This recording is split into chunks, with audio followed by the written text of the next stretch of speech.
Herkese selamlar. Özel bir video ile karşınızdayım. Valla 1-2 haftadır sürekli mesaj kutusu ağzına kadar dolu. Gerçekten normal değil ama hani binlerce mesaj var ve binlerce mesaj ilginç şekilde 2 haftadır sürekli olarak Tarık Kara,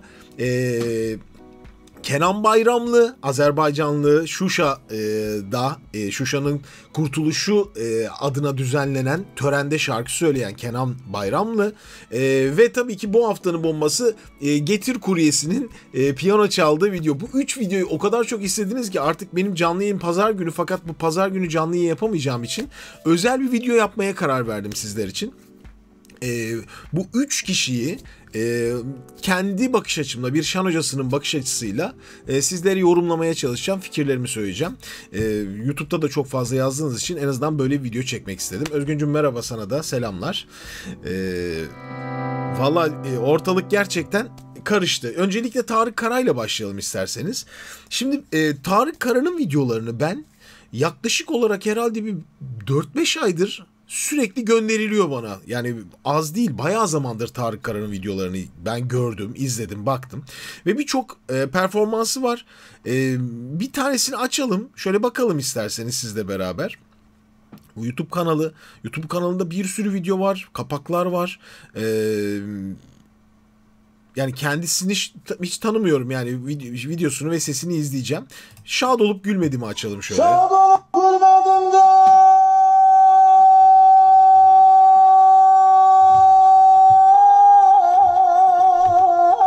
eller içinde.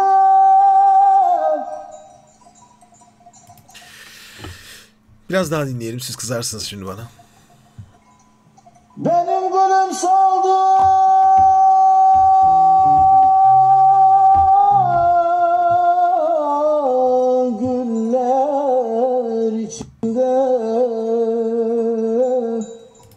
Şimdi biliyorsunuz daha önce bu yaz, işte geçen sene bu Çorum'un Çankırı'nın Maruf köyüne gitmiştik hatırlarsanız.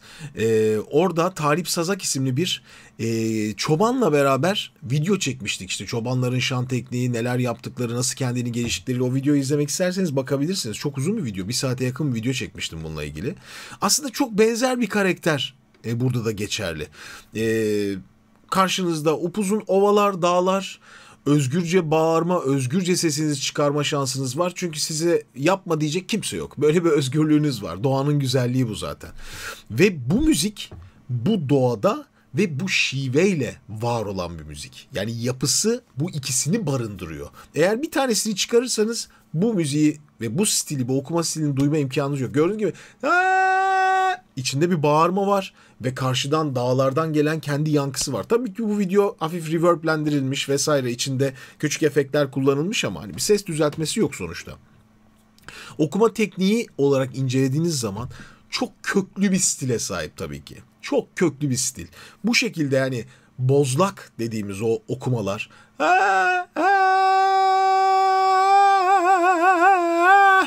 tam rahat, hem diyaframın hem vücudun oldukça rahat olduğu bir şekilde çıkıyor. Tabii burada bir numaralı problem şu.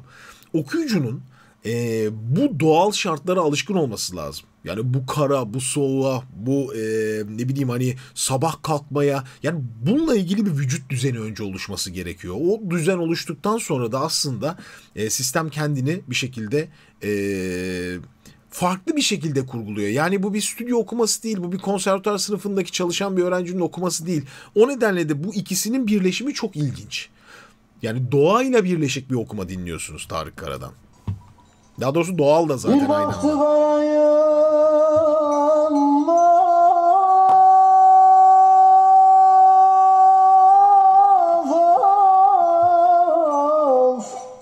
bunlar içinde. Çok seri çarpmaları yok ama yerinde ve tatlı nameler, tatlı çarpmalarla her şeyi hallediyor. Bu sadelik katıyor tabii ki ama bu şu demek de değil, yani çok usta bir okuma dinlemiyorsunuz. Sade bir okuma dinliyorsunuz, doğal bir okuma dinliyorsunuz. Yani tam çıktığı ana yere bağlı, rahat bir okuma dinliyorsunuz. Tarık Kara saz çalan bir okuyucu olsa okuma stili çok değişir. Bu net söyleyeyim. Çarpmaları çok değişir her şeyden önce. Gitti benim nazlı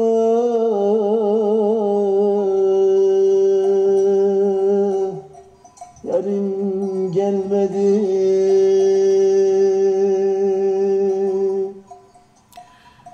Kültür kendini yıllarca taşıtıyor işte.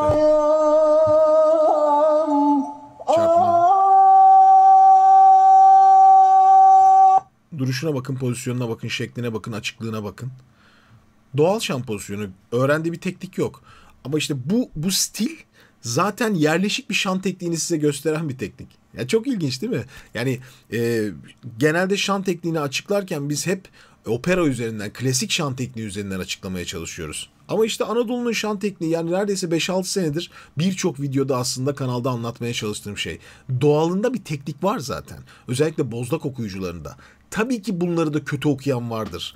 Bozuk okuyan vardır ama şu gördüğünüz şey doğal ve doğru.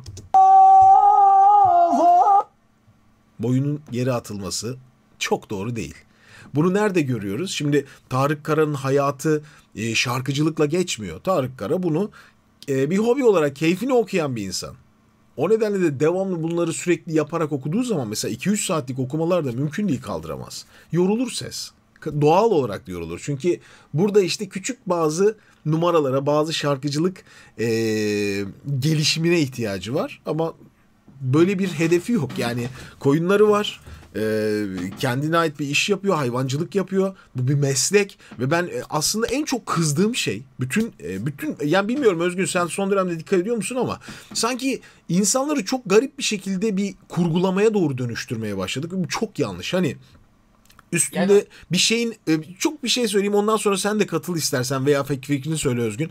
Yani üstünde mesela farklı bir kıyafetle farklı bir meslek yapan bir insan bir şey yaptığı zaman o sanki böyle hani o ajitasyon gibi, yani ya baksana babaya, ah gariban, böyle bir şey yok yani. Bu bir meslek ve bu yani ilk defa yapılan bir meslek de değil, yani binlerce yıldır yapılan bir meslek. Şimdi anlatırsan, sen de fikirlerini söylersen sevinirim Özgün. bana seslendiğiniz için girdim de hocam, böyle değildi amacım. Yani hocam, bu viral ağlar diye bir şey var yani. İlk önce bir şeyi paylaştığınız zaman dikkat çekmiyor. Fakat bunu viral hale, yani insanların paylaşabileceği bir Hale hikaye ya da getirdiğiniz zaman. şeye getirdiğiniz zaman, duygusal bir videoya dönüştürdüğünüz zaman daha çok paylaşım yapılıyor, daha hızlı ulaşıyor. Aynen. Aslında bir referans noktası var, o referans noktasına daha hızlı gitmek. Yani en uçtaki insana daha hızlı ulaşmak amaç. Bu sayede zaten duyabiliyoruz. Yani şimdi burada ben Tarık Kara ses analizi yaptığım için aslında diğer kısımla ilgili çok konuşmak istemiyorum. Onu ayrıca videoların sonunda konuşalım istersen. Çünkü çok ilginç bir döneme girdiğimizi zaten bayağıdır, 2-3 aydır sürekli videolar yapıyorum algoritmalarla alakalı. Devam edelim. Of, kullar içinde. Çok temiz okuma. Bir tane daha dinleyelim. Gayrı dayanamam ben bu hasrete. Gayrı dayanamam. Aynı tona. Ben bu hasret. Do karar. Bir önce de do karar okumuştu. Şimdi mesela bunu daha seri de yapabiliyor. Bu uzun okumalarda bu nasıl diyeyim? Biraz aslında şey gibi, tembel bir gırtlak gibi. Daha seri çarpmalar da yapabilir. Yani Neşet Ertaş'ta, ustalarda, Muharrem Ertaş'ta gördüğünüz gibi. Ya beni de götür,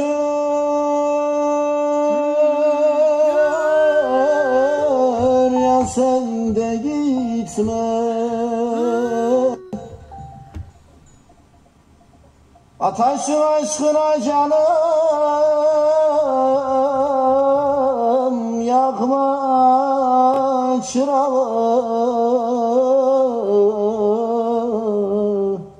Sanki şey gibi.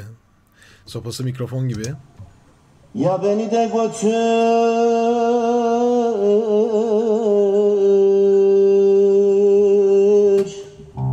ya sen de gitme.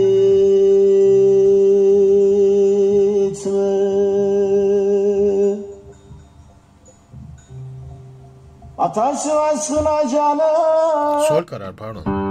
Karar sol'e iniyor tabii. Baştan... Canım,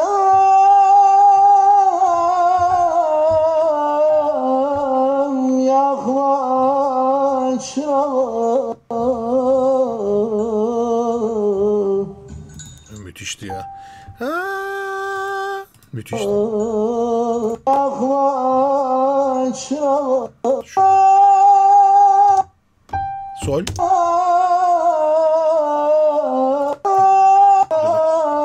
Şurada daha. Sol. Canımı. Evet. Şimdi bu stilin en güzel taraflarından biri harfleri çok kapalı kullandırmaması. Mesela bakın canım bir Türk sanat müziği şarkısında canım i'yi kapalı duyarsınız.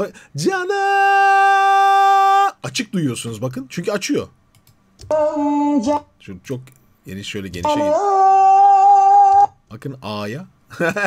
Canım. Canım. Neden? Çünkü bu sesin çıkması çok kolay değil. Büyüklüğü, hacmi koruyabilmek için harfi değiştiriyor. Canım. I gibi A. Bakın I bu olması gibi. Canım diyor ne? Cana oldu.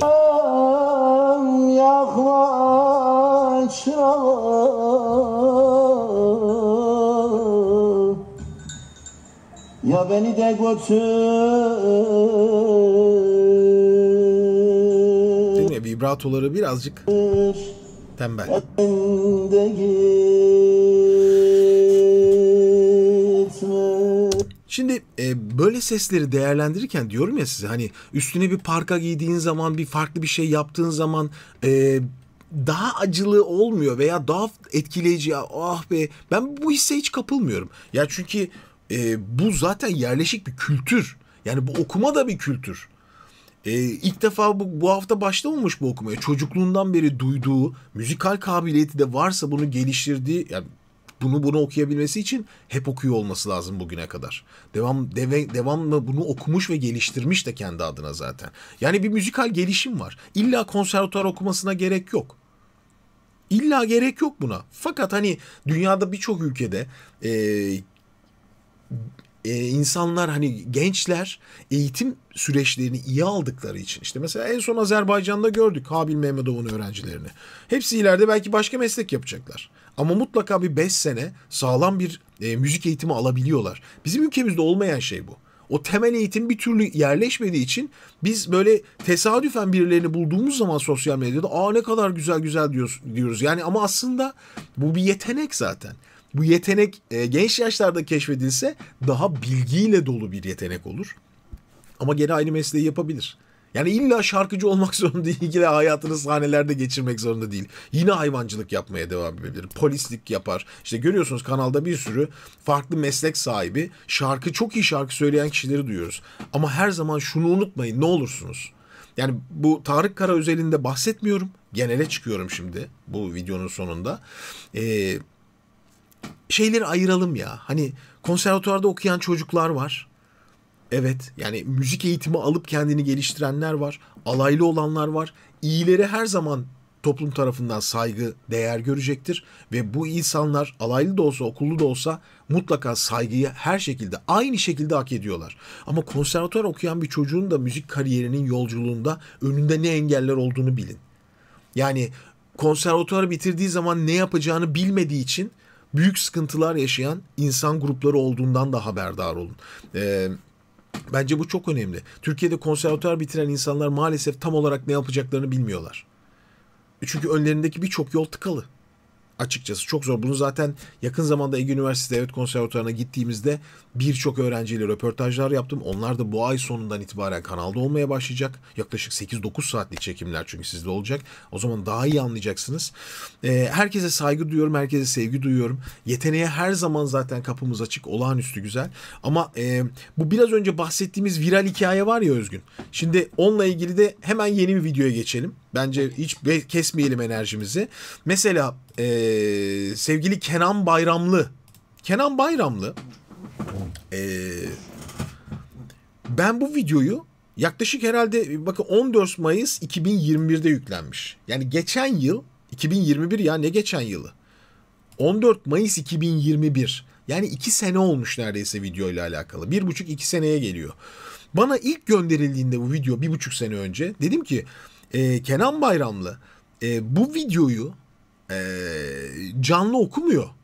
Playback okuyor dedim. Ben de hani playback okuma üzerinde Nasıl bir yorum yapabilirim? Çünkü bunun müthiş okuyanını biliyorum. Tacir Şahmalıoğlu bunu okumuştu ve ben bunu bakın 2017'de analiz yapmışım. Kanalda var. Tacir Şahmalıoğlu'nun aynı Beyat-ı Şiraz. Değil mi? Beyat-ı Şiraz okuduğu videoyu, o da çocuk yaşta. Bakın.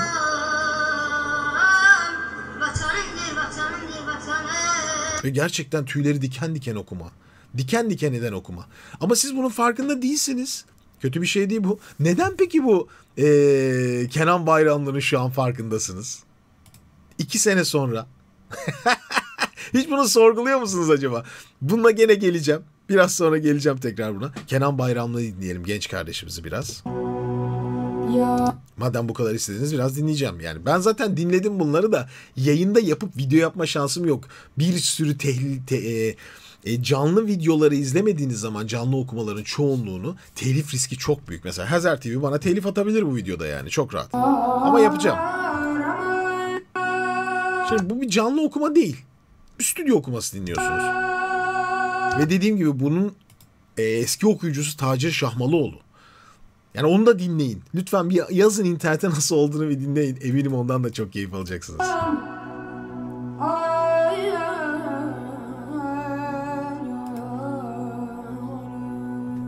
Şöyle başlayalım. Kenan bunu okurken kaç yaşında? Öncelikle kaydın yapıldığı yılda. Ben gördüğüm kadarıyla 13 yaş, 12 yaş bu aralarda şeyler var internette. İşte 11 yaşında, 12 yaşında, 13 yaşında. Kenan Bayramlı şu anda ben birçok videosunu internette aradım. Yani Kenan Bayramlı'yı arıyorum. İnternette kendisiyle ilgili çıkan videoların tamamında yaşı büyük artık. Büyük. Bakınız yani daha büyük, normal bir şeydi bu, yani yaşı büyüyor sonuçta.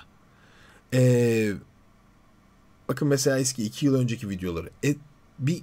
Ne oluyor yaş büyüyünce arkadaşlar? Bizim kanalda binlerce kere anlattığım şekilde. Arkadaşlar ses değişiyor. Erkek çocuklarda Habil Hoca da anlatmıştı. Habil Mehmetov. Çocukları çekiyorum dedi. İleride sesleri değiştiğinde ana olarak kalsın.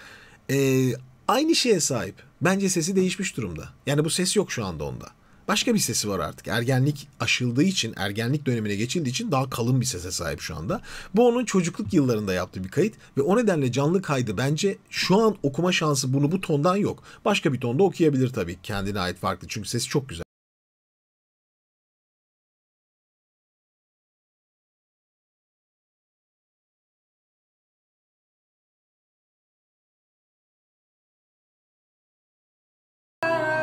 Şu bölüm tam tize vurduğu zaman bu da hani bu Beyat-ı Şiraz eser çok kıymetli bir eser. Şuşa'ya yazılmış bir eser biliyorsunuz. Yani Azerbaycan'ın yarası. Çok acılı bir süreç ve ben hatta o zaman analiz yaparken altını yazan Azerbaycanlı kardeşlerimiz demişti ki yani inşallah bir gün bu hasret bitecek. Yani çok acılı zaten, dinlerken de o acıyı hissediyorsunuz. Mesela şuralarda ben çok hissetmiştim. Dinleyin. Fena bir şeydi o. Öyle bir haykırış var ki içinde eserin. Müthiş bir eser.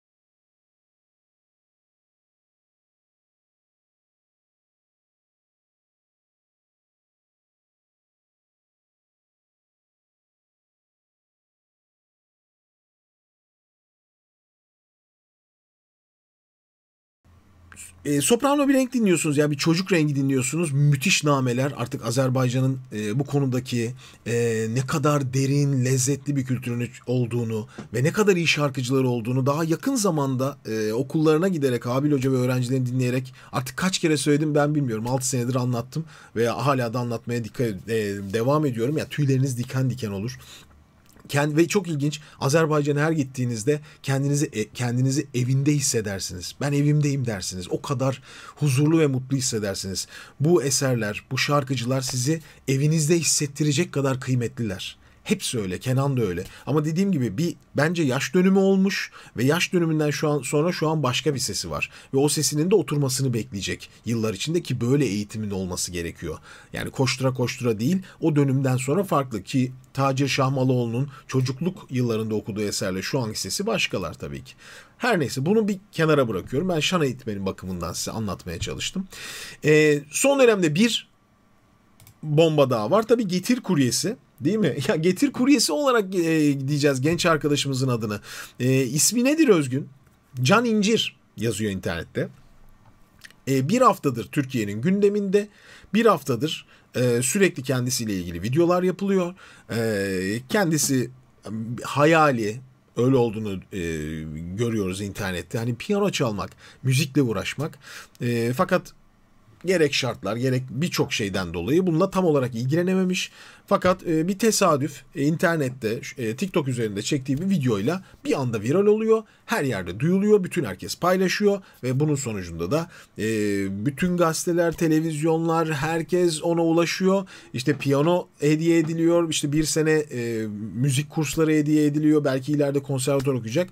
Muhteşem. Gerçekten müthiş. Müthiş bir hikaye. Hocam, buyur Özgüncüm. Tam ismi Muharrem Can İncir. Muharrem Can İncir, tamam. Herkes kendi logosuyla giriyor artık videoya. Bir otele gidiyor, izledim de videolarını ve orada eseri çalıyor. Türk Marşı'nı.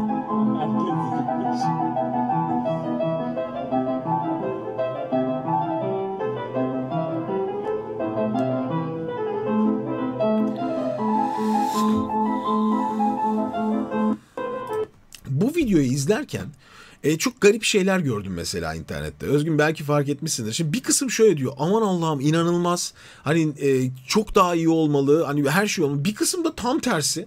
Bu ne biçim çalıyor bu çocuk, böyle nota atlıyor falan. Yani şey bekliyor galiba bir kısım böyle. Konçerto çalsın bize, niye çalamıyor bunu falan diye böyle saçma sapan bir defans içinde. Yani insanlar her konuda ikiye ayrılmaya çok müsaitler. Yani ortak bir fikri yok kimsenin. Hani bakıyor böyle falan.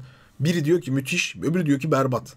Bu kadar uç olmaz ki. Yani sonuçta ne yaptığına bakacaksınız insanların yani. Bu eseri sen çalabiliyor musun? Piyanonun başına oturduğunda sen çalamıyorsan senden iyi. Bu kadar basit yani, net. Ama tabii ki de hani bir Fazıl Say'a göre de Fazıl Say gibi de bir piyanist değil tabii ki. Genç bir piyanist sonuçta. Bir şeyler yapmaya çalışan bir arkadaşımız. Onun gibi olmak isteyen Türkiye'de kaç bin kişi var acaba sizce? Bir sorayım size. Kaç bin kişi acaba şu an Can'ın yerinde olmak ister? Can'ın yerinden kastım yani şu anki tanınmışlık ve hani herkesin onun üzerinde titremesi.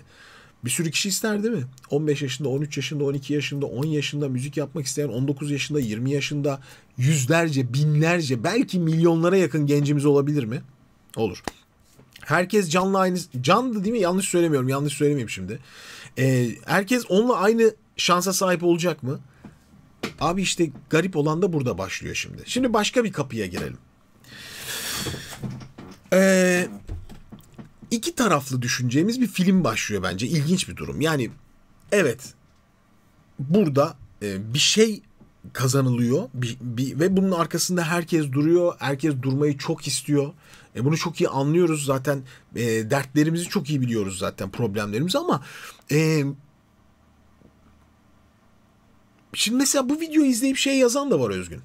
Bir öğretim görevlisini izledim. Ya lütfen gelin, bizim konservatuarın bir çalışma sınıflarına bakın diyen de var yani. Hani bu kadar şey yapıyorsunuz, bir kere de gelin. Hani, bence bu Can'la ilgili bir şey değil ama yani. Hani bu kadar insanlara yardımcıysanız madem, gelin bizim okulun sınıflarına da bakın diyor mesela. Bizim daha ne bir düzgün odalı, ne piyanosu olan sınıfımız bile yok yazan mesela öğretim görevlisi var, atıyorum. Bu da garip bir şey değil mi yani? Ne kadar altımız şiş, üstümüz kebaphane durumdayız yani biz. Belirsizlik var ve bunun ilginç bir şeyi var. Şimdi diğer tarafa geçelim. Biraz önce söyledim. Bu geçeceğimiz tarafta şu var. Ya izlediğimiz videoları kendimiz mi seçiyoruz? Önce buradan bir başlayalım mı hikayeye? Ya bir algoritmayla girelim bakalım. Abi 2 hafta, 2,5 hafta bu izlediğiniz 3 video benim posta kutuma binlerce sizlerden mesaj olarak geldi. Hepsine amenna. Sizin gönderdiğiniz bütün mesajlar benim için başımın tacı. Neden? Çünkü siz beni düşünüyorsunuz. Ya hocam siz de bakın böyle bir şey var diye iyi niyetle gönderdiğiniz şeyler ve bunları büyük bir zevkle açıp bakıyorum. Hepsine neredeyse bakmaya çalışıyorum gelen mesajların. Çünkü aralarında gerçekten çok kıymetli sesler oluyor. İşte Uğur Gedik Hoca gibi veya diğer okuyan bazı genç sürpriz bulduğum şarkıcılar gibi. Buna okey.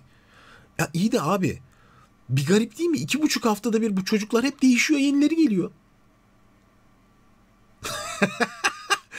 Sizce bu garip gelmiyor mu yani? Hani 2 hafta önce başka şeyi konuşuyorsunuz. 2 hafta sonra başka şeyi konuşuyorsunuz. 2 hafta sonra bambaşka bir şey konuşacaksınız. Ve bir önce konuştuğunuzu hatırlamayacaksınız bile.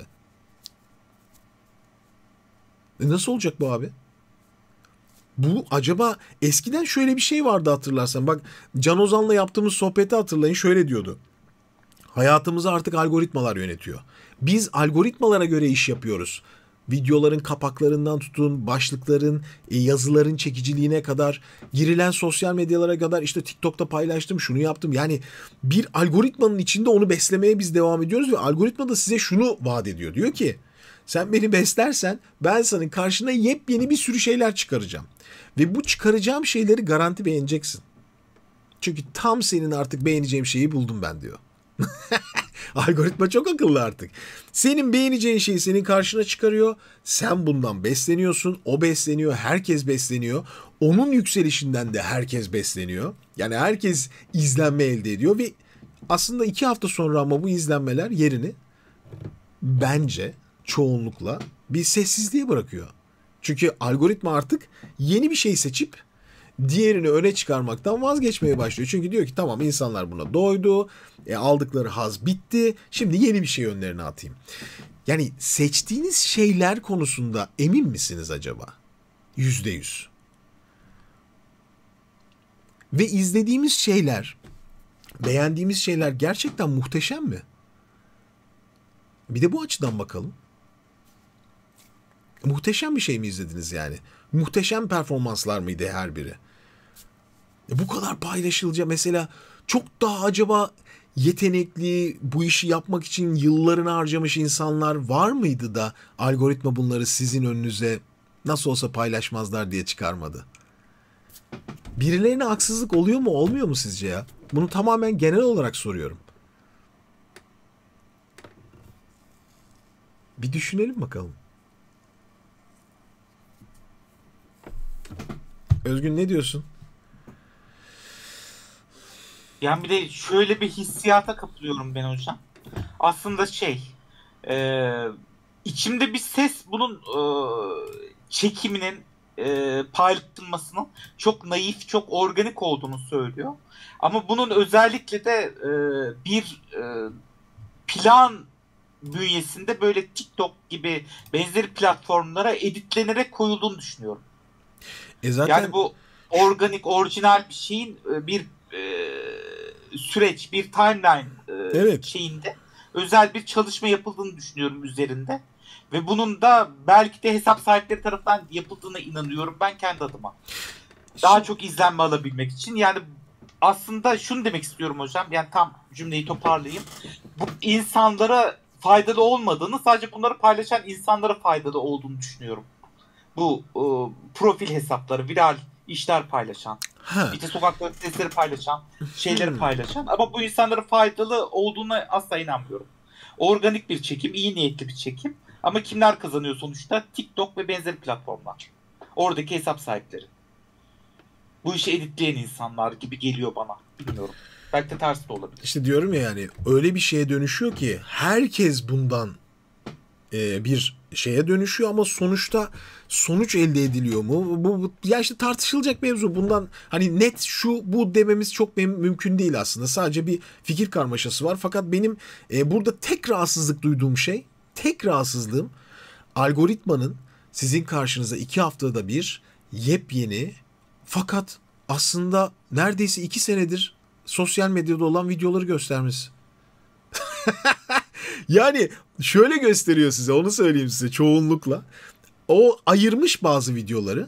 Diyor ki bu toplum, bu kısmı, bu videoyu ben yayarsam, yani önüne sunmaya başlarsam mutlaka izleyecek diyor artık. Yani sizin bütün kriptonuz elinde.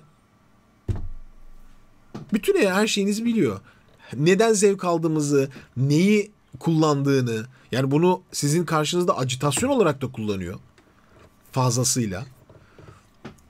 Ya çünkü mesela bakın şu videolara bakın. 11 ay önce yüklenmiş bu video. Bakın çocuklar. Yani Tarık Kara bunları yüklemiş. Kendi kanalında var YouTube'unda. 2.3 bin izlenme almış bakın. Yani nereden bu aklına geldi de buraya geldi bir anda? Yani benim mesaj kutuma binlerce mesaj atacak noktaya geldi bir anda. Normal mi sizce bu? Onu demeye çalışıyorum. Yani aynı kişi, aynı insan, aynı videolar. Ya hatta çok güzel, geçen Nurcan, hatırlıyorsun bizim kanaldaki, çok ilginç şeyler gösterdi. Bir tane videoyu hem Instagram'a atıyorsun hem TikTok'a atıyorsun. Hatta TikTok'ta orijinal hesap değil, atıyorum başka bir hesaba atıyorsun. Ya bir bakıyorsun bir tanesinde 1000, birinde 500, öbüründe 40 bin izlenmiş. Videonun değeri yok. Değeri yok videonun. Çok garip bir dönemdeyiz. Valla 3 sesi de bu şekilde incelemek benim için aslında hem bir analiz bakarsanız karmaşık. Bence çok karmaşık Özgün. Biz eskiden böyle iş yapmıyorduk ya. Bir tane sesi alıyorduk, sesinin tekniğine göre yorumluyorduk. Nasıl bu hale geldik biz? Çünkü bu 3 video bir anda aynı hafta içinde patladığı için. Evet. Bu 3 video yok yani onun da ötesinde, dikkat çekmenin de ötesinde, yani biz atıyorum tekelci dayı analizi yaparken veya şeyi hatırla, çöpçü dayı. Evet. Şahin Özlem. Yani şarkı söyleyen insanları alırdık, biz izlerdik, yorumlardık ve paylaşırdık yani. Hatta kendileriyle sohbet ederdik, muhabbet ederdik. Onlar neler yaptıklarını anlatırlardı. Bazıları sahne deneyimleri olurdu. Yani aslında çok organik bir yapılanma vardı işin içinde. Çok organikti. Hatta bir kısmı böyle viral falan da değildi bunların yani. Böyle biz izlerken. Viral değildi hiçbiri yani. Gayet bu işi keyifle yapan insanlardı. Şu anki noktada ise sanki böyle önümüze tepsiyle sunuyor gibi bir şey var. Ama sunan kişiler daha çok bence algoritmanın kendisi. Bize sunuyor artık bunu. Yani yemeği sunuyor. İnşallah bu bahsettiğimiz genç kardeşlerimiz, müzikle uğraşan, bu işi seven, sesleri güzel olan bu izlediğimiz veya enstrüman çalan kardeşlerimiz hayatları boyunca hep mutlu olurlar ve güzel bir şekilde hayatları devam eder. Mutlu bir şekilde gider. Çok çünkü ilginç örnekleri de var. Hani eski dönemlerin Unkapanı'nı hatırlayın. Bu dönemlerde neler vardı? Böyle genç yaşta ünlü olanlar vardı. Sonra ünlü olup darma duman olan bir sürü hikayeler vardı. Hatırlarsınız yani. Bunun daha böyle küçük çaptaki bir versiyonları bunlar. Yani bir anda böyle pat pat pat pat pat. Sonra pıt pıt pıt pıt pıt yok. Var yok hızıyla oluyor. Daha da hızlı bir şekilde girip gidiyor gibi geliyor bana. İnşallah öyle olmaz. Yani bu benim fikrim sadece. Başarılar diliyorum herkese. Özgüncüm, varsa söyleyeceğim bir şey söyle, yoksa kapatalım videoyu. Benim en çok merak ettiğim şey hocam kendi adıma. Yani işte Çoban, az önce dinlediğimiz Çoban abi işte TRT'de Prime Time'da yayınlanan Gönül Dağı dizisinde şarkı söyleme şansına erişti. Diğer işte Can çok iyi bir piyano sahibi oldu. Bir yılda piyano eğitimi alacak. Evet. Ondan sonra da işte başka bir sürü viral olan insana çok yardım yapılıyor. Ama acaba bu şeye sebep olur mu? Yani ben de işte şuna ihtiyacım var. Ya da şu başarıya sahip olmak istiyorum. Şurada ismimi duyurmak istiyorum. Ben de böyle videolar çekmek istiyorum diye bir anda böyle bir viral patlaması yaşayabilir miyiz diye düşünüyorum. Onu şimdi merakla bekliyorum. Vallahi acaba kimler bu yoldan gidecek? Bence bu kapıdan gitmeyecek kimse yok. Herkes gidecek ve sadece şarkıcılar değil yani bundan sonra artık. Ama o samimiyet geçecek mi bize, dinleyicilere? En çok onu bekliyorum. Valla Özgün buna biz karar vermeyeceğiz. Buna algoritma karar verecek. İzleyici karar verecek. Algoritma karar verecek önce. Çünkü önce önüne sunulması lazım. Görmen lazım. Algoritma zaten o örümcek ağı gibi önümüze çıkaracak hocam. Ama samimiyet bize Can kadar geçecek mi? Diğer işte Çoban abi kadar geçecek mi? Ona emin değilim. Aynen öyle. Peki. Teşekkür ediyoruz. Tekrar konuşuruz. Video altına fikirlerinizi yazın. Hakaret etmeyin. Sürçülisan ettiysek affola. Sadece fikirlerimizi söyledik. Kendinize iyi bakın. Bye bye.